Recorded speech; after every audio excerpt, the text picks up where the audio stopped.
chequeemos que se escucha bien. El micrófono que no tengo tanta voz así, vozarrón natural como, por ejemplo, como nuestro locutor. Sinceramente quiero darles las gracias a todos los que han venido hoy día a una actividad que además comienza tan puntual, cosa no tan habitual, ¿verdad?, en nuestro país. No esperaba largo tiempo de espera, por lo tanto bien positivo estar comenzando hasta ahora. En particular quisiera agradecer al rector esta oportunidad. Nos vimos en Santiago hará 2 o 3 semanas atrás en una actividad con ciertas similitudes a esta, pero no triestamental, y eso es un elemento muy destacable de esta actividad en que estamos hoy día.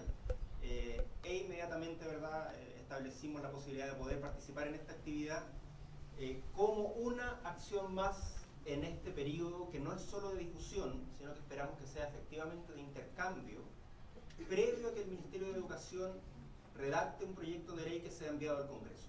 Ese es el primer elemento que yo quisiera destacar hoy día aquí.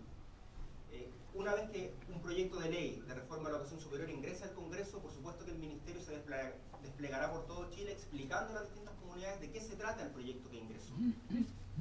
Pero en el Ministerio y en la División de Educación Superior nos parecía que eso no era suficiente para el desafío que tenemos en este momento, y por eso estamos empeñados en esta etapa previa, de la cual tampoco hay mucha experiencia o historia en el país, ¿verdad? Que antes de que ingrese un proyecto de ley se puedan tener una serie de conversaciones, de intercambios con los distintos actores que son importantes en esta discusión, esperando particularmente que sus reacciones, sus comentarios, las futuras reflexiones y elaboraciones que puedan hacer a partir de esta primera exposición, descripción, explicación que yo pueda hacer, efectivamente tengan un impacto en ese proyecto que se termine escribiendo y se ingrese.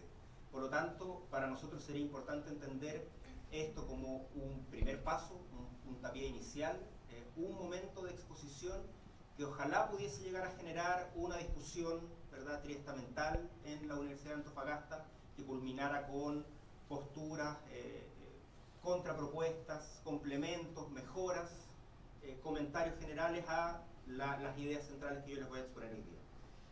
Venimos desde diciembre y con mayor energía desde enero realizando este tipo de conversaciones y de trabajos directamente en mesa con la mayoría de los estamentos involucrados. Hemos tenido, ¿verdad?, mesas de trabajo con los rectores, no solamente de las universidades estatales y del CRUCH, también hemos presentado la propuesta a los rectores de CPTs, a los rectores de institutos profesionales, a los rectores de universidades privadas que no están en el CRUCH, a las federaciones nacionales de académicos, de funcionarios, incluso a las organizaciones nacionales de colegios profesionales, y siendo bien sincero, el estamento al cual no hemos tenido oportunidad de presentar la propuesta con un cierto nivel de detalle es el estamento estudiantil.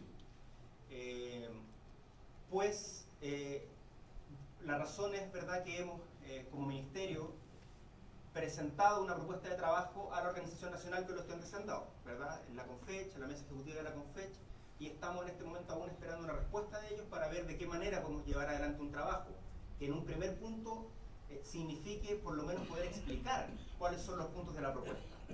Como ministerio, por supuesto que no hemos querido comunicarnos directamente con federaciones de estudiantes porque no queremos, no estamos disponibles para pasar por encima de la Organización Nacional de la CONFECH. Así que también para nosotros es una gran oportunidad que hoy día hayan representantes estudiantiles, que entiendo hay, ¿verdad? No los conozco directamente en persona, pero entiendo que están en esta sala, y eso es posible gracias a que aquí la universidad y particularmente el rector ha decidido hacer este evento de manera triestamental, y por eso para mí particularmente y para el ministerio en general es importante poder en actividades como esta llegar con esta propuesta inicial a todos los estamentos.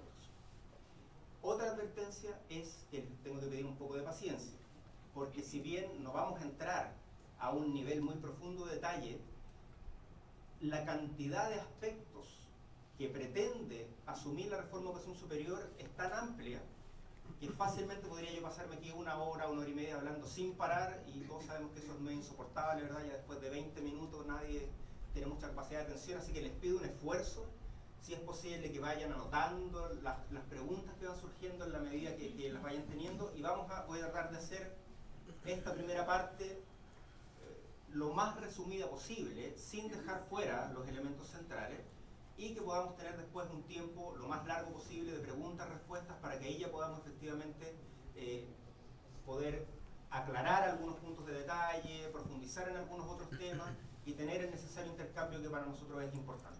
pero hago la advertencia porque efectivamente puede ser un poco larga la presentación, pero aún así es importante, porque tratar un solo tema, hablar de gratuidad o hablar únicamente, no sé, de nueva acreditación, no se logra comprender el cuadro completo, la arquitectura completa del cambio del sistema que se quiere proponer, si es que no nos damos el trabajo de poder efectivamente ver marco regulatorio, aseguramiento de la calidad, financiamiento, universidades del Estado.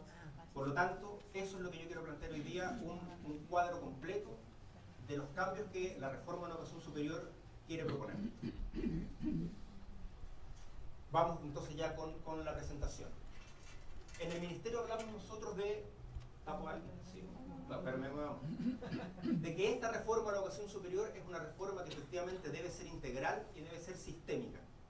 Porque esa es la envergadura del desafío que tenemos hoy día como país. Es decir, un cambio o dos cambios en algún punto específico no va a lograr generar, ¿verdad?, un nuevo sistema que efectivamente se levante sobre nuevas bases, y por eso que la propuesta hoy día está abordando al menos esos 5 aspectos que aparecen en esa figura, que funcionan a la vez como un índice general de la presentación que voy a hacer hoy día, y que hasta el momento son los grandes temas que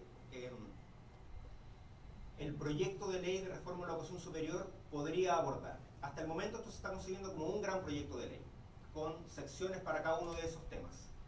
Si finalmente esto terminará siendo un gran proyecto de ley, o serán, ¿verdad?, no sé, 2 proyectos separados que dividen los temas, es una decisión que se tomará no solamente en el Ministerio de Educación, hay otros ministerios involucrados, está la Presidencia, pero hasta el momento esto se está concibiendo como un gran proyecto de ley que va a abordar, de abajo hacia arriba, nuevos elementos de marco regulatorio para la educación superior, clave, ¿verdad? Imposible a lo mejor pensar en avanzar en otras áreas sin poder establecer las normas generales, la regulación que el nuevo sistema requiere. Cambios que consideramos relevantes al sistema de ingreso, al sistema de acceso a la educación superior. Mejoras sustanciales al sistema de aseguramiento de la calidad, a partir de lo que tenemos hoy, que si bien no es el peor sistema del mundo, sí efectivamente tiene debilidades importantes y además sufre en este momento una deslegitimación muy relevante frente a los ojos de la sociedad, ¿verdad?, de las familias, de las mismas instituciones. El financiamiento público, donde está tal vez la principal expectativa en este momento, que es la gratuidad de los estudios superiores, pero no es solo eso, está ahí también el financiamiento a las otras funciones de las instituciones, de las universidades. En ese punto voy a hacer referencia, creo, también al primer paso, a la gratuidad 2016, en algún nivel, pero me imagino que en ese punto hay bastantes dudas y podremos en las preguntas y respuestas poder aclarar un poco más qué significa efectivamente o qué es lo que va a pasar el próximo año y cómo eso se engarza con un camino que nos lleve hasta este proyecto, que es, digamos, lo que propone la reforma en régimen. Es de alguna manera el punto de llegada hacia donde queremos avanzar y, por supuesto, se requerirá una gradualidad, una transición. Como, ¿verdad?, entonces el próximo año esta gratuidad 2016 es parte de ese proceso de gradualidad. Y finalmente, un título completo que tiene que ver con las instituciones de educación superior del Estado, donde por un lado está la creación de nuevas instituciones. Tal vez han seguido la prensa, saben que ya se aprobó el proyecto de ley que crea 2 nuevas universidades regionales estatales, en la región de Higgins y en la región de Aysén, y sigue avanzando el proyecto de ley que crea una red de centros de formación técnica estatales con presencia en todo el país, en cada una de las regiones. Pero además, en ese punto de las universidades del Estado tiene que ver con nuevas reglas comunes para el conjunto de instituciones del Estado, universidades del Estado, para centrarnos en lo que estamos acá. Y eso tiene que ver con un análisis de su régimen jurídico, por ejemplo, su relación con la Contraloría General de la República, pero también cuáles van a ser los elementos comunes de gobierno universitario que debemos establecer para este nuevo sistema, para esta nueva etapa, y que luego deban ser recogidos estos elementos comunes en cada uno de los estatutos de las universidades estatales. Como verán, dejé financiamiento y universidad del Estado para el final, para asegurarme que se van a tener que quedar acá hasta que lleguemos a ese punto, porque generalmente son los 2 temas que más importan, sobre todo en una universidad del Estado como esta. Luego, con las personas que me he contactado, puedo hacer llegar la presentación, entonces no es necesario que vean esto, pero es simplemente para que vean que en cada uno de estos puntos hay una serie de temas que son los cambios principales, y esto es como una especie de imagen panorámica, carta sinóptica de los principales cambios que la reforma va a proponer. Cuando tengo muy poco tiempo para la presentación, a veces me quedo en esta lámina y enunciamos uno por uno, pero como ahora tenemos algo más de tiempo, vamos entonces a entrar en cada uno de los aspectos con detalle. El primer gran punto, y partimos por acá porque nos parece el centro, la esencia, la principal esencia de esta reforma es efectivamente poder entonces determinar nuevos elementos, un nuevo marco de regulación para la educación superior en su conjunto. Los que ya llevamos una cierta cantidad de tiempo en esto, ¿verdad? Yo también fui dirigente estudiantil en 99, 2000, antes que la gratuidad, antes incluso que el fin del lucro, el diagnóstico compartido y la principal demanda era contra la desregulación del sistema. Lo fácil que era abrir una institución, lo poco controlado que estaba la apertura de carreras, por lo tanto eso se prestaba, ¿verdad?, para directamente incluso estafas a los estudiantes. Entonces el primer punto que desde hace muchísimo tiempo ya venimos denunciando y criticando es la falta de regulación. Y por eso este proyecto parte por ahí. Lo primero para poder levantar de ahí hacia arriba es poder efectivamente entonces establecer un nuevo marco regulatorio que tiene unos 6 o 7 puntos principales que voy a esbozar en este momento. Lo primero es que nos proponemos comenzar a determinar este nuevo marco regulatorio desde las definiciones más amplias, desde lo más arriba. Hoy día nuestra legislación carece de declaraciones de grandes principios, de grandes fines que permitan establecer un marco conceptual general sobre el cual se levanta un nuevo marco de regulación. Hoy día no tenemos estas grandes declaraciones que nos hablen de los fines últimos de la educación superior o que establezcan cuáles son los principios en que la educación superior se basa. Por lo tanto, la primera parte tiene que ver con declarar en redacciones, por supuesto, mucho más amplias que esta y mucho mejor escritas, ¿verdad? Esto es un muy resumen para una presentación. ¿Cuáles deben ser en Chile y para el futuro los fines de la educación superior y los principios sobre los que ésta se basa? Dos ejemplos.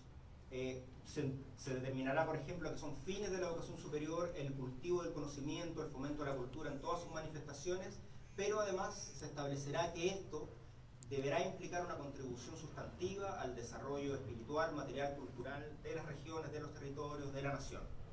Y además se establecerá como un fin muy importante la formación de personas, y no solamente en sus aspectos profesionales, disciplinares, sino que por supuesto entrarán ahí conceptos como la responsabilidad ética, el ejercicio de la ciudadanía, los valores democráticos, ¿verdad? Estas declaraciones que tenemos en algunos estatutos de universidades cuando declaramos la misión, que alguna gente, ¿verdad?, tal vez peyorativamente, cuando esto ingresa al Congreso nos dirán, esto que tienen escrito acá es pura poesía. Bueno, puede ser, pero es absolutamente relevante tener esos grandes principios, esos grandes fines declarados, porque nos van a dar un marco general que permita, ¿verdad?, fundamentar, basar el nuevo marco regulatorio. Y el segundo punto es clave. ¿Cuáles serán principios de la educación superior? Aquí quiero detenerme en algunos de ellos. Por ejemplo, conceptos que estarán incluidos o que están en este momento en la propuesta que se está trabajando. La educación superior como un derecho social, la educación superior como un espacio inclusivo, un espacio diverso, y la educación superior como un espacio, como un sector donde la calidad debe estar garantizada. Y esos tres primeros aspectos nos vienen a hablar efectivamente de un nuevo rol del Estado. Un Estado que ya no es únicamente subsidiario, sino que pasa a ser un Estado garante, por ejemplo, de que la educación pueda ser efectivamente disfrutada por los ciudadanos como un derecho social, un Estado garante de la inclusividad, de la inclusión de la educación superior, y un Estado garante de la calidad. La idea de establecer estos principios es que luego nos van a dar base para instalar elementos más allá. Por ejemplo, vamos a ver en un momento más que estamos proponiendo un sistema de acreditación de calidad obligatorio para todas las instituciones. Eso se irá a basar entonces en el principio de calidad garantizada por el Estado en el sistema de educación superior. Porque hay un tema de fe pública, porque finalmente cuando hay un problema grave con la calidad de la institución y esta tiene que cerrar o qué sé yo, es el Estado el que finalmente termina asumiendo consecuencias, termina intentando responder a esos estudiantes, y por lo tanto hay una responsabilidad que es ineludible y que consideramos nosotros le da pie al Estado para hacer exigencias, por ejemplo, del tipo obligatoriedad de la acreditación de calidad. Vamos a reforzar conceptos como, por ejemplo, la autonomía institucional, pero con una perspectiva, con la intención de poder definir un poco mejor esos conceptos si los comparamos con cómo están hoy día en nuestra legislación. Es decir, vamos a hablar de una autonomía responsable, de una autonomía reglada, que se ejerce dentro de un marco regulatorio que está muy claro, ¿verdad? En el caso de la autonomía institucional, vincularla también con la libertad o la autonomía de los propios individuos dentro de la institución. Es decir, es difícil hablar de autonomía institucional sin hablar de libertad de cátedra, de libertad de pensamiento, de investigación, de estudio. Entonces la intención es reforzar estos conceptos, pero al mismo tiempo definirlos un poco mejor para que no se preste la libertad de enseñanza o la autonomía como justificación de cualquier cosa. Y ahí va a haber, anticipo, ¿verdad?, un conflicto relevante, porque hay varios puntos de la propuesta más adelante en que alguna institución podrá decir esto considero que lesiona mi autonomía. Usted me dice que va a haber gratuidad entonces con un arancel regulado, yo no voy a ser libre de cobrar lo que quiera a los estudiantes, eso lesiona mi autonomía financiera, nos va a decir alguna institución.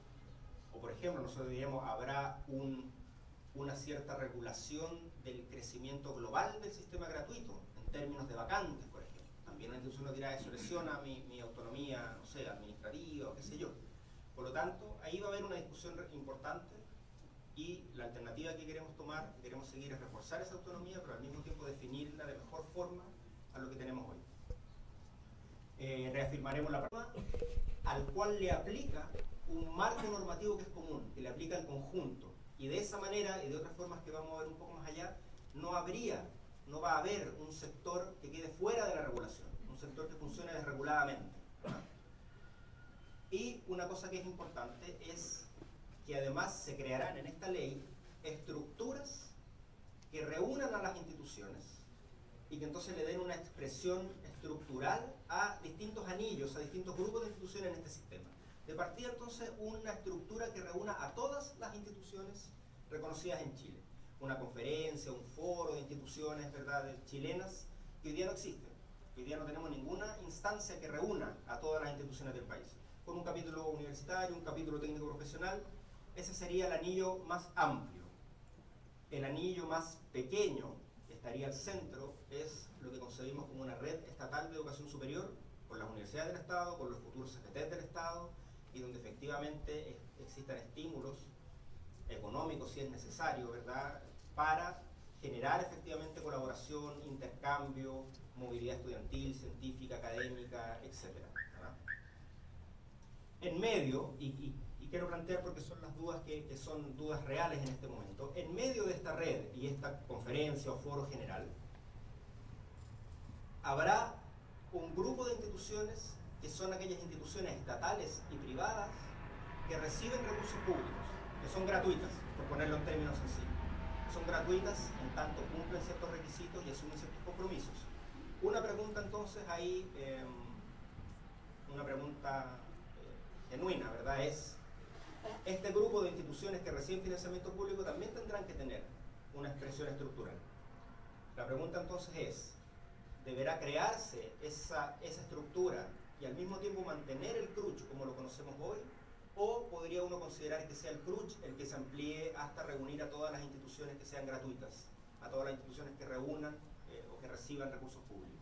Esa es una pregunta, ¿verdad?, real, se irá discutiendo con los distintos actores, pero lo importante es entonces que tendremos por ley, ustedes saben que hoy día por ley solo existe el CRUCH, el Consorcio de Universidades del Estado tiene otras personalidades jurídicas de otro rango, y por lo tanto la idea es por ley entonces crear al menos estos tres estructuras que puedan reunir a las distintas instituciones del país.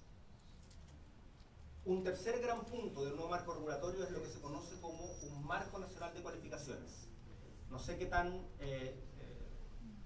cercanos están a este concepto, pero es un concepto que se viene hablando, al menos en el mundo de la innovación curricular, del desarrollo docente hace una buena cantidad de años, ¿verdad? Básicamente, el Marco Nacional de Cualificaciones es un instrumento que tiene dos funciones centrales. Por un lado, tiene una función de diálogo entre el sector educación y el mundo del trabajo. Y eso es particularmente importante, por ejemplo, en el mundo técnico profesional. Pero para un país como el nuestro tiene también otra función central, que es un rol ordenador. Un rol ordenador de la cantidad y variedad que tenemos hoy día de certificaciones, títulos, grados, nombres de carrera. Ustedes saben, en el pregrado existen así como casi 13.000 nombres de carrera. Algunas de ellas como específicamente diseñadas para que uno no entienda muy bien de qué se supone que se trata esa carrera y más o menos a qué se parece. Entonces un marco de cualificaciones es básicamente una arquitectura de niveles. La propuesta que se está haciendo, que se está trabajando con varias personas externas al Ministerio de distintas instituciones y se han hecho más jornadas de validación desde marzo hasta acá, es un esquema con 5 niveles. El primer nivel sería lo que conocemos hoy día como técnico nivel superior, típicas carreras de 2 años o de 5 semestres en algunos casos, clásicamente dictadas por centros de formación técnica, pero también tenemos varias universidades estatales también que dictan estos títulos de técnico nivel superior. El quinto nivel sería el doctorado. Dentro de eso entonces habrían, o incluyéndolo, serían solamente 5 niveles. En cada nivel se definen algunos descriptores generales. Se define, por ejemplo, resultados de aprendizaje muy genéricamente descritos que deben ser coherentes o deben describir lo que un egresado de un programa de ese nivel debiese saber, poder hacer, poder demostrar. No sé quiénes de ustedes han estado a lo mejor cercanos a discusiones de perfiles de egreso, por ejemplo. Esto es bastante más arriba que un perfil de egreso. Uno diría, tenemos estos grandes descriptores de nivel, de ese descriptor uno puede establecer o derivar esto que se llama metaperfiles, y luego vendrían los perfiles de egreso. Pero de todas maneras es un elemento que va ordenando. Para dar un ejemplo así muy sencillo, ¿verdad? E incompleto. Uno pudiese decir, en términos, por ejemplo, de investigación, un licenciado es típicamente una persona que maneja un lenguaje y la lógica en profundidad de una disciplina específica. Un magíster es una persona que tiene capacidad de investigación y que puede moverse en la frontera del conocimiento, entendiendo eso que puede a lo mejor leer literatura muy de punta y comprenderla, incorporarla en sus marcos. Y un doctorado es una persona que ya genera nuevo conocimiento, por ejemplo, ya un ejemplo, incompleto tal vez. Pero a ese nivel de generalidad estamos hablando. Luego, además, para cada nivel se establecerían rangos de carga de trabajo mínimos y máximos que las certificaciones, los programas en ese nivel debiesen cumplir. Eso significaría entonces que paulatinamente se podrían ir ordenando situaciones de ciertas carreras o programas que se supone entregan una certificación equivalente a una del lado, pero una es, no sé, diurna o vespertina, presencial por un tiempo, y la otra es 2 sábados al semestre con una serie de otras actividades. Entonces esas cuestiones se irían normando al momento de establecer este marco. Y lo otro que establece el marco son las trayectorias formativas automáticas o naturales, ¿verdad? Una certificación de este nivel te abre inmediatamente posibilidades de seguir entonces el nivel de más acá o el de allá, etc. Lo que tiene que ocurrir es que luego de establecido esta arquitectura general, las instituciones deben declarar y luego entregar evidencia que es así, a qué nivel del marco corresponden todas las certificaciones, los títulos logrados que entregan. Y de esa manera entonces empezamos a ordenar este sistema. Esta lámina es relevante. Esta lámina nosotros le llamamos tipología de instituciones o algo por el estilo. Otra ausencia, no sé cómo decirlo, pero otro elemento que no está presente en nuestra legislación actual son definiciones sustantivas de lo que es o debe ser una universidad o una institución de educación superior en general. Hay una definición, pero que es totalmente funcional. Dice, una universidad es la institución que entrega grado académico y títulos profesionales. Punto. Y cuando dice que es un grado académico, es aquella certificación que entrega una universidad. El punto del marco, entonces va en círculo, ninguna de las dos definiciones dice nada sustantivo. Cuando hablamos del marco, podríamos ir aproximándonos a qué significa alguna certificación. En este punto, queremos establecer entonces, en términos muy generales y no restrictivos, ¿verdad?, qué debiese ser en Chile una universidad, qué debiese ser una institución técnico-profesional. Por lo tanto, entonces se ensayará ahí una definición más bien jurídica, una misión muy general, coherente con los fines, ¿verdad?, que se establecieron más arriba de la educación superior y que luego será adaptado o deberá resonar en las misiones específicas de cada institución. Pero además, lo más relevante es que se establecerán ciertos fines, pongamos el caso de las universidades, que corresponderán a sus funciones fundamentales. Y aquí hay un punto de potencial conflicto al futuro, entonces lo quiero expresar con toda claridad. La propuesta que en este momento el Ministerio ha estado trabajando y le ha sido presentada de esta manera a todos los actores que les mencionaba al principio, dice que serán funciones fundamentales de las universidades en Chile, no únicamente la docencia, sino que las universidades en Chile deberán realizar además investigación de algún tipo, ¿verdad? Deberán realizar vinculación con el medio, que no es solo extensión artístico-cultural, sino que, ¿verdad? Sabemos ese concepto ha venido ampliándose, enriqueciéndose en el último tiempo. Creación artística sí tiene que ver, ¿verdad? Si es coherente con el proyecto educativo de esa institución en particular. Por lo tanto, la consecuencia de eso es que estaríamos diciendo, el Ministerio no unas universidades para extraer recursos, arrendarle a la mobiliaria Espejo, qué sé yo, tener negocios con empresas que finalmente son los mismos dueños. Nada de eso está hoy día tipificado en nuestra ley. No es perseguible legalmente. Los procesos que están abiertos en fiscalía finalmente terminan procesando a alguien cuando pueden demostrar cohecho, delito tributario, pero no específicamente lucro. Hay un vacío legal. Por lo tanto, esta ley quiere hacerse cargo de ese vacío legal. Establecer entonces directamente lo que implica el lucro como una institución de educación superior, y eso será coherente con lo que se hizo en el nivel escolar en el año pasado, con más complejidad porque estas son instituciones más complejas. Y ahí entonces básicamente, por resumirlo de manera muy sencilla, se establecerá la destinación exclusiva de los recursos a los fines que les son propios. Por eso es importante establecer fines de las universidades más arriba y fines de la educación superior más arriba también. Se prohíben los actos y contratos con lo que se define como personas o entidades relacionadas, y habrá un largo listado de qué es lo que se entiende como una persona o entidad relacionada. Y luego, el elemento de mayor complejidad, deberán regularse y permitirse la existencia de empresas o sociedades u otro tipo de organizaciones que hoy día son propiedad de las propias universidades, ¿verdad? Una editorial, que tienen que ver con su quehacer, ¿verdad? No sé, una editorial, un laboratorio de algo, ¿verdad? Hoy día muchas universidades tienen estas empresas, que son con fines de lucro. Estas empresas entonces generan utilidades. Esas utilidades pasan a formar parte del patrimonio de la institución y se reinvierten en el quehacer de la institución. Eso por supuesto que es deseable, ¿verdad? Es una cuestión que nosotros creemos que es importante promover. Es importante promover, por ejemplo, teniendo dentro de las instituciones reglamentos de prestación y venta de servicios que asegure que estamos hablando de cuestiones coherentes con la misión y los fines de la institución. Y a lo mejor uno podrá prevenir adentro, con normas dentro de las instituciones, que estas utilidades efectivamente pasen a aportar al patrimonio y no únicamente se transformen en bonificaciones, por ejemplo, para ciertos directivos. Y hay maneras, ¿verdad?, de controlar eso. Como para decir, los directivos de la institución tendrán que tener contratos de trabajo 100% tributables, ¿verdad?, donde no exista la posibilidad de ir sumando bonos, etc. Pero lo importante acá entonces es poder permitir eso que es virtuoso, que en el fondo la institución aumente su patrimonio mediante sociedades de este tipo, pero prohibir que esta misma situación implique el retiro de utilidades por parte de particulares si es que esto está relacionado más con la institución. Y en este mismo punto se crea la Superintendencia de Educación Superior, que será el órgano especializado que tendrá como tarea fiscalizar, ¿verdad?, y hacer efectiva esta normativa en cuanto a la provisión de lucro.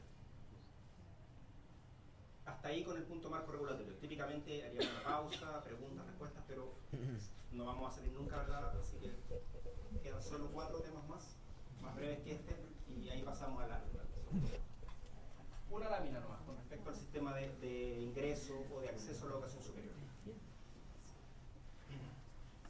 Primero les pido que nos pongamos en el siguiente escenario: un sistema que es eminentemente gratuito, al que tienen acceso no solamente quienes vienen egresando de cuarto medio, sino que también personas que no han estudiado antes, están en el mundo del trabajo. Por lo tanto, posiblemente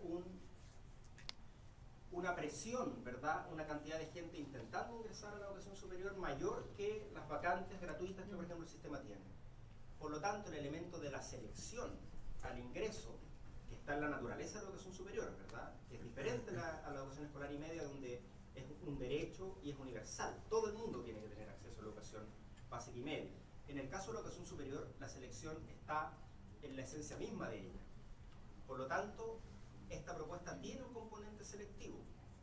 Lo importante o el desafío es que esa selección no se base ni en la cuna donde nació la persona, ni en el poder adquisitivo, sino que efectivamente tengamos mecanismos de acceso que aseguren poder detectar vocaciones, talentos, méritos, que sea pertinente tanto a la realidad de la que vienen los estudiantes, como sobre todo pertinente a lo que las carreras a las que van a entrar buscan o requieren como perfil de ingreso, por ejemplo. Entonces, esta propuesta tiene o aborda un componente que es más bien asociado a la selección y un componente que está asociado a la inclusión. En la selección lo que se plantea es lo siguiente, que podamos concebir, llamémosle una batería, una serie de instrumentos de selección, donde tengamos pruebas estandarizadas que sean una mejora sustantiva de la PSU, pero tengamos otras alternativas también, que sigamos relacionando el uso del ranking, que a lo mejor podamos adaptar algo que se conoce como reconocimiento de aprendizajes previos, donde por ejemplo una persona que proviene del mundo del trabajo o que proviene por ejemplo de la educación media técnico profesional, por el hecho de haber tenido un cierto tipo de aprendizaje, ya sea en ese colegio o en el mundo del trabajo, lo pone por encima de otros postulantes para ciertas carreras, por ejemplo, que estén vinculadas con esos aprendizajes que él tuvo en el mundo del trabajo. Ojalá podamos tener instrumentos que efectivamente logren detectar vocaciones. Podrán haber en algunas carreras o disciplinas pruebas especiales por las características específicas de esas carreras. Entonces, una batería con 4 o 5 tipos de instrumentos. La propuesta es que cada institución, en el uso de su autonomía, decida para sus carreras cómo combina, cómo pondera estos distintos instrumentos. Libremente, incluso. Se pondrá de acuerdo a lo mejor con sus pares, qué sé yo, en el CRUCH, o habrá alguna escuela, no sé, de kinesiología que dirá, mira, hay un acuerdo en todas las escuelas de kinesiología de Chile que hay ciertos parámetros. En el uso de su autonomía podrá también ponerse de acuerdo con otros, pero desde el Ministerio hasta el momento nosotros no estamos promoviendo que exista un criterio mínimo, un puntaje PSU mínimo o qué sé yo. Cada institución entonces decide cómo pondera y combina, pero esa combinación y esa ponderación que hace la institución es conocida, es pública, es parte de la información completa que este sistema busca. Por eso es un sistema común de uso obligatorio. Entonces yo como estudiante accedo a un espacio virtual o qué sé yo y puedo saber lo que me pide en términos de instrumentos de selección, de plazos, de procedimientos, todas las instituciones que están reconocidas en Chile. Y no lo que ocurre hoy, que si quiero ir a alguna de las 33 que están en el sistema de EMRE, tengo un sistema con unas reglas de juego claras. Pero si quiero saber lo que me pide cualquiera otra de las más de 120 instituciones de Chile, tengo que ir una por una, ¿verdad? Ahora el sitio web es un poco más fácil, antes era efectivamente una por una, así dejando las patas en la calle, dándose la vuelta, lo que también se presta muchísimo a el ofertón, a no busque más, matricúlese acá, y le regalo, o sea, este elemento, junto a muchos otros de la propuesta, intenta ir eliminando, ¿verdad?, esos elementos de mercado de la educación que están tan instalados y tan, ¿verdad?, ya incluso hasta en la médula de algunos de los actores en el sistema, y que por lo tanto hacen que muchos de estos cambios parezcan contraculturales y sean incluso más difíciles de instalar. Eso con respecto a la selección. Equilibra esto un componente que tiene que ver con inclusión y que es coherente con el principio, ¿verdad?, de la educación superior como un espacio que asegura inclusividad, equidad, diversidad. Y lo que estamos planteando directamente ahí, entonces, que las instituciones que participen del sistema, o al menos aquellas que sean gratuitas, tendrán entonces que implementar políticas de acción afirmativa expresadas de alguna manera, bonificaciones en los puntajes o cupos especiales para permitir el acceso a las instituciones de educación superior de estudiantes que provienen de grupos históricamente discriminados, vulnerados, con menos representación. Lo primero que se viene a la cabeza en el país, ¿verdad?, es la injusticia social en términos socioeconómicos, ¿verdad? Y ahí entonces está la exigencia que hace el programa de gobierno de que al menos un 20% del estudiantado provenga de los quintiles 1 y 2. Y la primera herramienta para ir cumpliendo eso es el PASE, ¿verdad?, el programa de acceso efectivo a la educación superior, y esta universidad es parte de ello. Pero eso puede extenderse bastante más allá. Pueblos originarios, políticas de género en algunas carreras específicas, estudiantes en situación de discapacidad. O sea, no es solamente, en el mediano plazo, no estamos hablando solamente de de una discriminación positiva en términos socioeconómicos. Y esto es importante, me permiten un paréntesis destacar, esto no se hace como una especie de favor a esos estudiantes que dejo entrar, ¿verdad? Nosotros en el Ministerio estamos absolutamente convencidos que un ambiente universitario diverso favorece el aprendizaje del conjunto de la comunidad. En un momento fundamental del desarrollo personal, ¿verdad? Donde yo vengo, tal vez por primera vez en algunos casos saliendo de mi casa, con muchos prejuicios, es un momento en donde efectivamente todos los prejuicios que traigo pueden o no, dependiendo, ¿verdad?, de qué diversa mi institución, ser cuestionados, ¿verdad? Y efectivamente estar en un ambiente diverso favorece aprendizaje más complejo, favorece la formación de valor democrático, por lo tanto no es un favor a esos estudiantes que dejo entrar, sino que es un beneficio para la comunidad completa. Y esto, como ya decía el rector, ¿verdad?, en sus palabras al inicio, no es solamente dejarlos entrar, sino que también es establecer soporte institucional, y esa es la responsabilidad de las instituciones, soporte institucional para intentar que estos estudiantes efectivamente permanezcan y tengan éxito académico. Y ahí ya estamos hablando de tutorías, de nivelaciones, de reforzamiento, de centros de aprendizaje, de apoyo al aprendizaje. Por lo tanto, entonces, esta segunda parte de la propuesta de ingreso, de acceso, tiene que ver con inclusión, tanto en el acceso como con soportes de acompañamiento, enfocados en los 2 primeros años, por ejemplo, de parte de la universidad.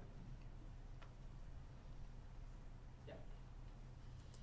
Tercer gran punto de la propuesta, el sistema de aseguramiento de la calidad, la famosa acreditación. Nos vamos a saltar y ustedes ven, yo casi no hablé nada de contextos, diagnósticos, tenemos, yo creo que matices más, matices menos, hay ciertos elementos que son puestos en común ya. Y sabemos que tenemos un desafío acá, no solo por mejorar, sino que por recuperar la confianza de la sociedad en su conjunto con nuestros sistemas de aseguramiento de la calidad. Esta lámina expresa o resume los principales cambios que estamos proponiendo. Primero, una acreditación de calidad que es obligatoria. Ustedes saben que hoy día es un sistema voluntario, algunas instituciones nunca se presentan al sistema, y por lo tanto el primer cambio es ese, que sea un sistema obligatorio. Un sistema obligatorio que primero establece la idea de un umbral de calidad bajo el cual ninguna institución debiese poder funcionar. Y un umbral de calidad que tendrá que estar determinado, finalmente tiene que concretarse en algo así como un listado de indicadores clave, 10, 12, 15 indicadores clave, ¿verdad?, que serán monitoreados permanentemente para todas las instituciones. Voy a pasar esto, me voy a volver a esta lámina un momento. Un umbral, esta la línea punteada verde que está aquí. Sobre ese umbral, el sistema completo además está, el cambio completo está intentando instalar la idea además de poder establecer no solamente criterios que hoy día existen, indicadores de calidad que hoy día existen, sino también estándares para algunos de esos indicadores, extendiendo estándar como una medida concreta, conocida, transparente, pública, de lo que podríamos entender como calidad, que también tiene riesgo, pero voy a dar un puro ejemplo, no será el mejor, pero un ejemplo. Por ejemplo, tasa de profesores jornada completa partido por el total del profesorado de una institución. Hoy día ese es un indicador que ocupa la Comisión Nacional de Acreditación. Y cada institución tiene números distintos, desde el 90%, que sea hasta el 15%, pero no hay una cifra en que uno diga, mira, bajo esto, entonces esa es una universidad que ya no estamos considerando de calidad en Chile. No sé, no hay ese número. Entonces la idea es, en estos 10, 12, 15 indicadores clave, poder establecer, no en la ley, por supuesto, porque ese es un número que nosotros tenemos que seguir revisando y ojalá aumentando en el tiempo, ¿verdad? Pero establecer entonces ahí medidas concretas, cifras, donde sea posible, ¿verdad?, para que uno diga, sobre esto es posible funcionar en Chile y bajo esto no, bajo esto algo pasa con esa institución. Sobre el umbral, entonces se están proponiendo un sistema con niveles. Por favor, tomen estos números de años como absolutamente una propuesta abierta, ¿verdad? Bueno, en general la propuesta, si estamos haciendo esto acá, es para que se pueda ver impactada por lo que ustedes después puedan decir, comentar, complementar o derechamente contraproponer. Sobre entonces este umbral, 4 niveles. 3 de ellos donde la institución tiene niveles totalmente satisfactorios, ¿verdad? Funciona con bastante libertad y la agencia de calidad, que es lo que estamos proponiendo sea la evolución de la Comisión Nacional de Acreditación, la CNA, básicamente realiza un monitoreo para todas las instituciones, periódicamente, digamos anualmente, se vuelve a monitorear el umbral de calidad para poder saber si está pasando algo extraño con esa institución o no. Pero son instituciones que funcionan con bastante libertad. Un nivel inmediatamente sobre el umbral, que podríamos entender como una institución que cumple con los indicadores de umbral, pero presenta resultados muy deficientes en otros indicadores del panel completo.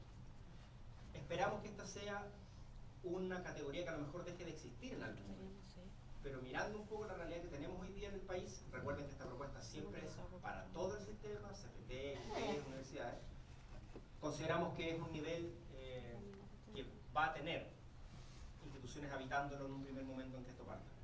Además está concebido como un nivel transitorio en el sentido que una institución no puede hacer toda su vida ahí. Es decir, hasta el momento la propuesta es que si en un tercer proceso vuelve a quedar en el nivel D, pasa para abajo del umbral. O sea, es un nivel en donde tiene que pasar hacia arriba o ya derechamente pasa para abajo. Y si pasa para abajo hay procedimientos, ¿verdad? Y que hay una ley de administrador provisional. Si eso no resulta, la primera idea sería tirarlo para arriba del umbral. Si eso no resulta, un administrador de cierre, etc. Lo importante, o otra cosa importante, es que estar en un nivel o en otro va a tener ciertas consecuencias. Me voy a centrar en uno nomás porque es nuevo y alguna gente habrá sido unos ojos cuando yo lo digo.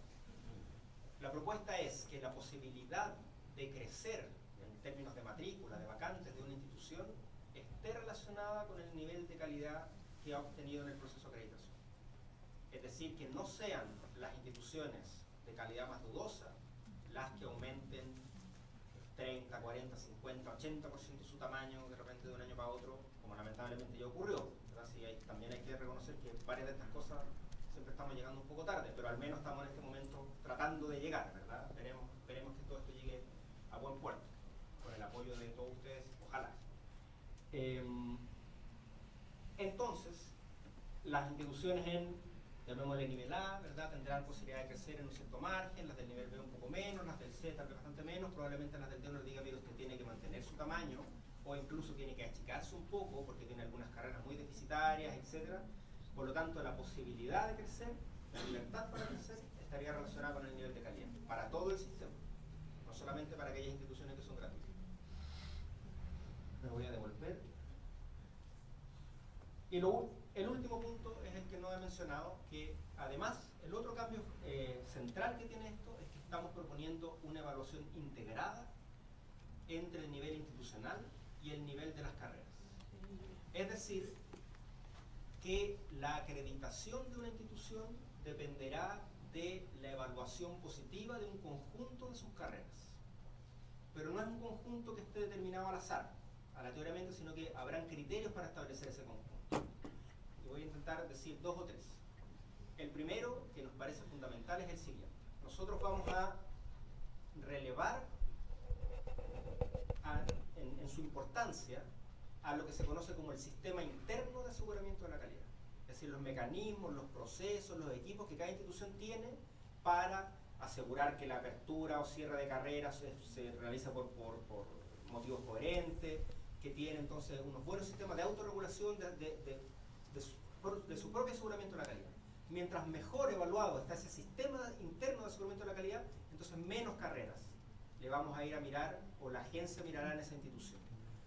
Avanzando entonces en la lógica de la confianza en las instituciones.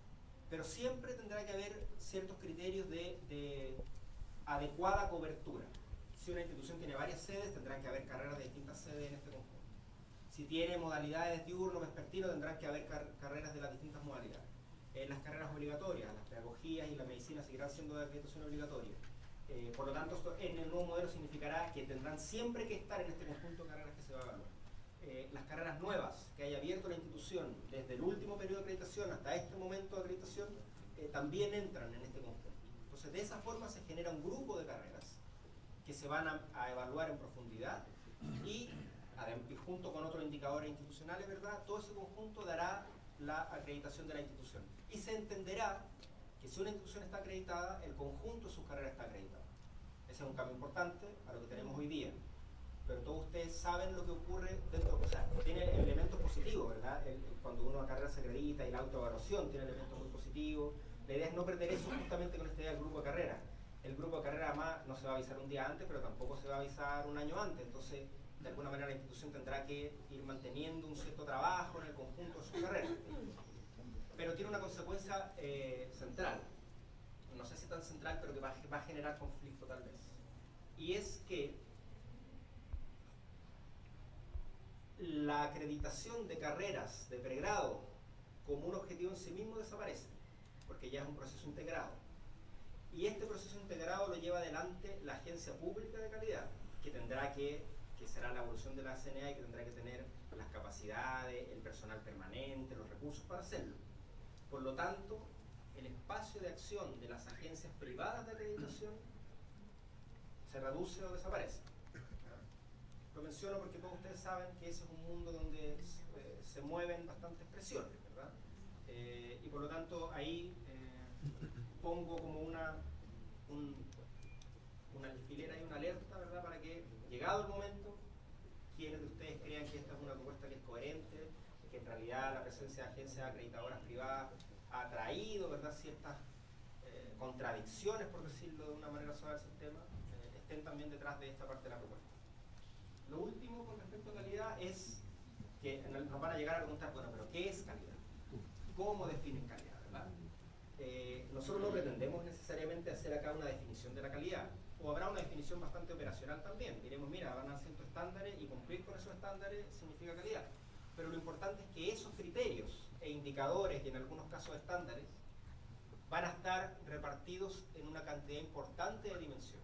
O sea, estamos hablando acá de un concepto de calidad que es multidimensional y que es un poco más integral que el que tenemos hoy día. Entonces esta lámina viene a mostrar 5 dimensiones de la evaluación de calidad que hoy día se están considerando que debiesen integrar la propuesta. Muchas de ellas son conocidas, ¿verdad? La primera, organización, estrategia y recursos de la institución, tiene que ver con las condiciones estructurales de la institución para desarrollar sus funciones. Desde la infraestructura, el equipamiento, los recursos financieros, las plantas de académicos, funcionarios, los sistemas que existen, pero también ahí podrían entrar cuestiones como por ejemplo las políticas de recursos humanos, políticas laborales, como elementos que puedan ser considerados dentro de la evaluación de calidad. La segunda dimensión tiene que ver con lo que les decía recién, el sistema interno de aseguramiento de la calidad, que se eleva a nivel de dimensión para darle entonces una importancia ahí fundamental. Lo tercero es conocido, hoy día se evalúa, formación de pregrado, posgrado, y ahí desde modelo educativo, ¿verdad?, procesos, hasta algún nivel de resultados. El cuarto también se evalúa hoy, básicamente centrado en la investigación. Lo importante acá, ya lo decía antes, ¿verdad?, es ampliar al resto de las funciones y yo creo también ampliar lo que hoy día consideramos como evidencia del quehacer en esas funciones. O sea, cuando hablamos de investigación, no mantenernos únicamente en el paper easy, en ciencia dura, sino que diremos, bueno, también será una evidencia, ¿verdad?, de quehacer en otras funciones, de otros tipos de contribuciones intelectuales, libros con comité editorial, capítulos, etcétera, ¿verdad? Ustedes saben mejor que nosotros, ese listado no queda en la ley, es un proceso que se hace posterior, pero lo importante entonces es tener una cantidad de evidencia suficientemente amplia como para reflejar lo que hoy día las instituciones hacen y deben hacer. Y la última dimensión es una dimensión relativamente nueva, que está puesta ahí como uno de los elementos que queremos que fomenten esta lógica de la colaboración por sobre la competencia. Entonces la última dimensión tiene que ver con la vinculación de esa institución con el resto. Hoy día ustedes saben que la acreditación funciona básicamente con la lógica de la consistencia interna. Yo digo, esta es mi misión, esos son mis objetivos, después yo digo que los cumplí, por lo tanto soy de calidad. Esta dimensión viene a decir, bueno, no abandone eso, pero al mismo tiempo incluye esta lógica de no solo ser, sino también pertenecer. Entonces la manera en que la institución se vincula con otras universidades, con otras instituciones de educación superior, estatales, por ejemplo la red estatal, u otras, cómo se vincula con otros niveles, con la enseñanza media, a lo mejor con las instituciones que entregan títulos técnicos, pero también cómo se vincula con su medio, con su territorio, con la empresa pública, con, no sé, con los municipios, con socios comunitarios, en proyectos específicos, ¿verdad? Todos ustedes saben las distintas cosas que las universidades van realizando en esta dimensión. La idea es que queden valoradas dentro de la acreditación de calidad, y todos sabemos que cuando estas cosas empiezan a ser tomadas en cuenta, ya sea en el financiamiento, ya sea en la acreditación, empiezan o recuperan su importancia dentro de la institución, ¿verdad? Por lo tanto, esa es una dimensión nueva y que nos importa. Me quise detener un poco ahí porque es una de las muestras de que queremos avanzar efectivamente hacia la colaboración en el centro del sistema por sobre la competencia. Y nos vamos acercando ya a los últimos puntos. ¿Cómo están? ¿Muy cansados? ¿Cómo dejarlos aquí?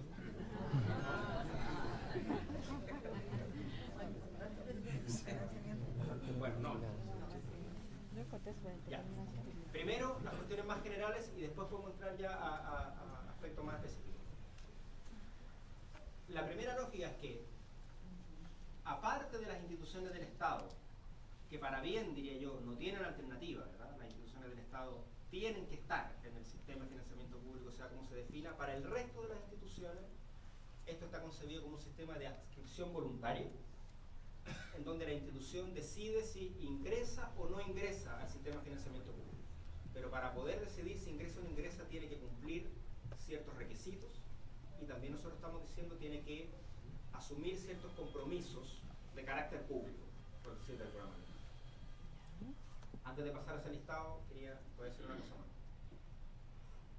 Eso es, esta idea de requisitos y compromisos de las instituciones es una muestra de que esta propuesta lo que hace es intentar que iniciemos el tránsito desde lo que hoy día entendemos y decimos como financiamiento a la demanda, me imagino han escuchado eso, ¿verdad? Versus financiamiento a la oferta. En el financiamiento a la demanda yo financio estudiantes a los cuales les exijo ciertos requisitos. Usted tiene que ser suficientemente pobre, tiene que tener cierto puntaje PSU o nota de enseñanza media, tiene que tener cierto avance académico, ¿verdad?, para mantener. Y usted como estudiante, con ese recurso que yo le he entregado, puede elegir distintas instituciones y por esa vía la hace, entre comillas, merecedora del recurso fiscal. Lo que nosotros estamos diciendo es, queremos movernos, y eso es un proceso muy paulatino, desde el financiamiento a la demanda al financiamiento a la oferta, a financiar instituciones. Y por lo tanto es ahora la institución la que tiene que cumplir con ciertos requisitos de calidad, de transparencia, eventualmente de democratización, no sé, de no lucro efectivo, etc., ¿verdad? Entonces es la institución la que cumple ciertos requisitos. Y hacia allá nos vamos moviendo. Y va a costar salirse, ¿verdad?, del paradigma actual, sobre todo en un periodo de transición en que estamos en la mitad, porque hoy día vamos a exigirle requisitos a las instituciones, pero durante toda la transición, hasta que esto sea gratuidad universal, además vamos a decir que en esa institución son ciertos estudiantes que cumplen con ciertos requisitos, por ejemplo, pobreza. Entonces va a ser para todos un poco confuso, un poco enredado, porque vamos a estar durante varios años pisando con un pie en cada paradigma. Pero lo importante que yo quiero resaltar acá es que esto y el anuncio del 2016 lo que marca es que empezamos a movernos del financiamiento a la demanda al financiamiento a la oferta. Y van a venir un montón de otros cuestionamientos, cuestiones que no están totalmente resueltas hoy día, ¿verdad? Por ejemplo, se nos pregunta, ¿y la gratuidad tiene exigencias académicas para el estudiante? Y a la mayoría de la gente le parecería que es natural, tiene que tener. Pero resulta que en el concepto más puro de esto, no. El requisito de exigencia está al momento de ingresar a la institución. El requisito de exigencia está en cómo el reglamento académico determina eso. Pero el financiamiento de la oferta te dice que si el estudiante está dentro de la institución, entonces es un estudiante que está cubierto por la gratuidad. ¿Se entiende? Y si repite 500 entonces, veces. y nos van a decir, entonces la gratuidad va a hacer que los estudiantes sean más flojos. Bueno, esperemos que no, ¿verdad? Y veremos las maneras de mitigar eso. Y lo sabremos después cuando estudiemos los cambios que el sistema trajo. Pero es importante hacer ese punto. Porque hoy día, yo siempre he defendido eso y a veces no he encontrado mucho eco, ni en el ministerio incluso, ¿verdad? Pero esto es una opinión personal, lo entiendan de esa manera, por favor, en este punto, paréntesis. Las becas, siento yo que tienen una profunda discriminación en un punto, donde usted le dice a un estudiante, mire, su compañero aprueba con un 4, pero usted que tiene una beca, que probablemente, no sé, no tiene computador propio y tiene peores condiciones para estudiar en su casa, usted no, usted tiene que tener un 5. Sus compañeros que no tienen beca y que generalmente tienen mejores condiciones, uno supondría, ¿verdad?, familiares o económicas para estudiar, si quieren pueden inscribir X cantidad de ramos porque es el mínimo, pero usted no. Entonces, si usted no pasa el 70%, pierde la beca. Entonces, finalmente al estudiante que más lo necesita, le ponemos un nivel de exigencia que está muy por encima de sus compañeros de otro lado. Y me perdonarán la reflexión personal, pero yo siento que eso está fundado en un profundo y equivocado prejuicio.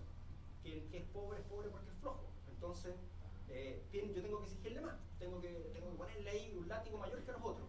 La gratuidad no funciona con esa lógica.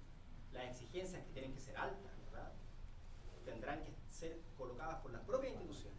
Y eso nos va a exigir a todos, ¿verdad?, salirnos un poco de la caja en que hemos vivido tantos años, pensar esto de otra manera, y tener bastante comprensión y apertura para los pasos que tenemos que seguir dando adelante. Me perdonan el paréntesis. Volviendo a esto. ¿Cuáles podrán ser entonces esos requisitos, esos compromisos que las instituciones tendrán que cumplir para poder optar a la gratuidad? Bueno, tal como el otro recuadro que tenía la línea punteada, esto que está acá es un ejemplo. Es para ustedes mostrarle por dónde han ido las discusiones, ¿verdad? Este listado, en función de también lo que ustedes opinen y las conversaciones que sigan, tendrá una forma final, entrará al Parlamento, se discutirá uno por uno, veremos cómo sale el Parlamento, etc. Pero más o menos los temas que se han mencionado hasta el momento son los que están acá. Por supuesto, ser sin fines de lucro, no declarar que no lucran, ¿verdad? Que yo le creo a muchas instituciones que me dicen yo no lucro, bueno, pero aquí hay que estar constituido con una persona jurídica donde no hay la potencialidad del lucro, ¿verdad? Luego hay ciertas condiciones ya más específicas de la gratuidad misma, que ahí dice aceptar las condiciones de la gratuidad. Esto significa que la gratuidad funciona como un arancel regulado, ¿verdad? Por lo tanto, yo acepto ese arancel regulado y no puedo cobrarle a los estudiantes que están cubiertos por la gratuidad ningún tipo de copago. O sea, yo no puedo aceptar a los estudiantes, pero igual les voy a cobrar 50 luquitas más. No, tampoco, como nos han preguntado algunos rectores de algunas universidades privadas, ¿puedo tener una sede gratuita y en la otra cobrar? No. ¿Puedo tener algunas carreras gratuitas y en la otra no? No, porque pero que se trata acá es que la institución entra a la gratuidad. Entonces, se ríen ustedes, pero nos preguntaron. No vamos a develar el nombre de quién, pero contar. Entonces, es la institución la que ingresa. Y por lo tanto, entonces, se aceptan una serie de condiciones que tienen que ver con el no copago efectivo, etc.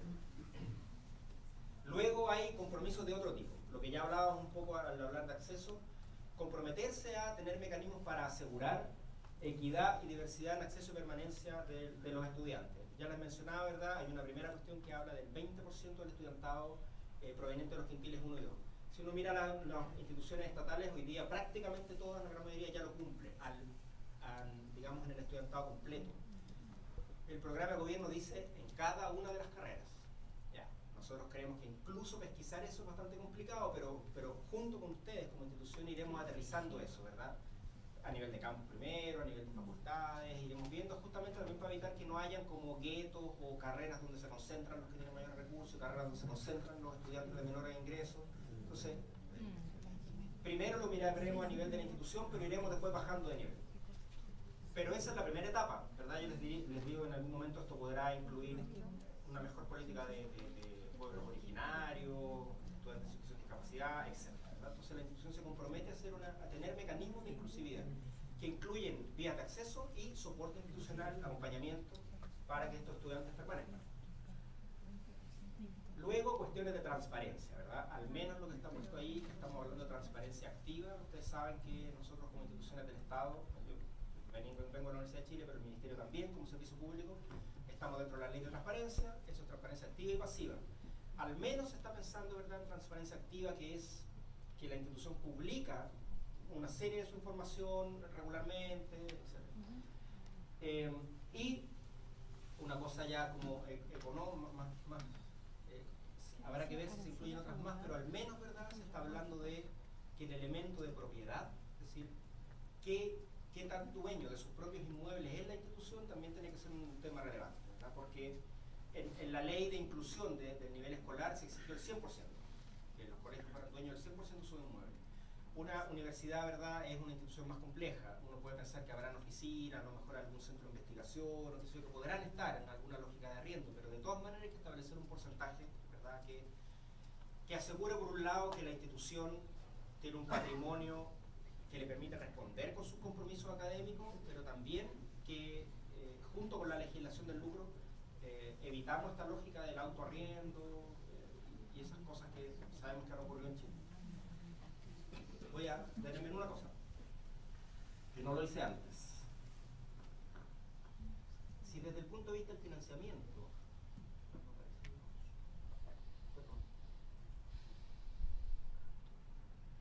desde el punto de vista del financiamiento, podemos imaginarnos que terminaremos en algún momento con tres tipos de instituciones: las instituciones estatales, las instituciones de educación superior que son privadas pero reciben aporte público, y un sector que esperemos sea minoritario, pero que podría existir, de instituciones privadas que deciden mantenerse fuera del sistema de financiamiento público. Lo importante, como les decía antes, es que hay un conjunto de regulación que es común a todas, que, como ejemplo, me gustaría que lo entiendan así, están los elementos que conversamos delante, ¿cierto? Pero además hay otro piso de exigencia, de regulación, de requisito de compromiso, que aplica entonces al conjunto de instituciones que reciben financiamiento público y que por lo tanto son gratuitas. Y eso es lo que, a modo de ejemplo y de estado del arte, de avance en la discusión, estaría entonces expresado en este recuadro. A nivel de principio del financiamiento, entonces, además, estamos hablando que, como les decía, se está financiando a la oferta, se financia a las instituciones. ¿De qué manera? Mediante transferencias, lo que llamamos nosotros transferencia única en bloque de libre disposición, pero cuyos montos se determinan en relación con las funciones institucionales, intentando distinguir, no separar quirúrgicamente. Yo voy a tratar de explicar esto para que se entienda bien. A lo relativo a la función de docencia, a esa transferencia le vamos a llamar transferencia por gratuidad. Y además habrá una segunda transferencia para las otras funciones institucionales: investigación, vinculación con el medio, creación artística se aplica. Ahora, cuando nosotros decimos que esto es de libre disposición, lo importante de entender es que esto no es no es un proyecto competitivo que le exige a la institución necesariamente el cumplimiento de un panel de indicadores con metas muy detallados y donde después nos tiene que rendir boleta por boleta, a ver si se gastó realmente la plata en docencia o no. O sea, el monto se calcula en términos gruesos en relación con las funciones, pero no significa que si le dimos 100 a una institución por transferencia por gratuidad y gastó 90 en dar la docencia, al otro día los tenga que devolver. O sea, ya son recursos que están en la institución y es la institución la que ve internamente, con sus mecanismos internos, cómo distribuye, cómo define sus presupuestos, cómo asigna cada facultad, escuela, etc. Ya, y vamos a ver entonces el primer punto, que es de la gratuidad. La gratuidad, la transferencia por gratuidad, visto ya específicamente desde el punto de vista económico, se calcula de la siguiente manera. Lo primero que tenemos que hacer es determinar una cierta cantidad de grupos de carrera en el país. ¿Ya? A ver si me siguen, porque no está en la lámina. Yo les decía que ya tenemos casi 13.000 carreras. Bueno, la idea entonces es que en función de, hasta el momento en la propuesta, de 3 variables o parámetros: el costo de los académicos, la intensidad de uso de equipamiento o infraestructura especializada, laboratorio, equipamiento específico, qué sé yo, y la intensidad de la docencia fuera de aula, es decir, si hay carreras que requieren terrenos, internados, pasantías, qué sé yo. En función de esas 3 variables principales se agrupan las carreras, por decirlo de una manera muy bruta, entre las más caras y las más baratas, ya, por decirlo así. No es muy bonito, pero eso no es para establecer el valor, es para agruparlas, ¿ya? Y nos imaginaremos que tendremos entonces de estas 13.000, ojalá un número no muy grande de grupos de carrera, donde convivirán, no necesariamente de una misma disciplina, ¿verdad? Podrán haber una combinación de carreras. Luego entonces se establecerá para cada grupo un valor base, que entenderíamos es lo que cuesta formar a un estudiante durante un año en una de esas carreras, ¿no? Ponerlos intermediarios. Y ahí sí hay una cantidad de aspectos muy largos, ¿verdad?, que se toman en consideración. El costo de los académicos, no sé, los insumos, soportes institucionales, depreciación de la infraestructura, etcétera, etcétera, etcétera. Algunos incluso bueno, entonces un listado largo, la gente que está trabajando en eso es un largo listado. Y con eso tenemos un valor que le llamamos base, que es el mismo valor para todas las carreras del grupo, para todas las instituciones de Arica Punta Arenas. ¿Ya? Eso es lo primero. Sobre eso, nunca disminuyéndolo, sino que siempre sobre